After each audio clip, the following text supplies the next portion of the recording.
আজ বানাবো রসুন বাটা। নিয়েছি লেবুর রস, হলুদ, লঙ্কার গুঁড়া, চিনি, লবণ, হিং আর অনেকটা কাঁচা লঙ্কা বাটা আর রসুন বাটা। তো তেল গরম হয়ে গেছে, এবার আমি সাদা জিরা, হিং দিয়ে দিব, তারপরে আমি রসুন বাটাটা দিয়ে দিব। এখানে 5টা রসুন বড় বড় আছে, ভালো করে বেটে নিয়েছি। তো অনেকটা দেখেন রসুন সাতলানো হয়ে গেছে। এবার আমি কাঁচা লঙ্কা বাটা দিয়ে দিলাম, 10টার মতো কাঁচা লঙ্কা বেটেছি।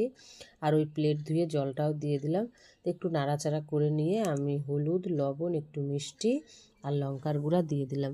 এই রসুন বাটা কিন্তু গরম ভাতের সাথে বলেন, রুটি, পরোটা খুব ভালো লাগে খেতে।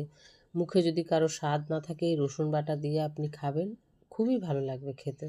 তো দেখেন অনেকটাই তেল ছেড়ে দিয়েছে। এবার আমি যে পাতিলেবুর রসটা বের করে রেখেছিলাম, একটা গোটা পাতিলেবু আছে, সেই রসটা দিয়ে দিব। আর রসুন বাটাতে না একটু ঝাল, মিষ্টি, টক হলে বেশি ভালো লাগে খেতে।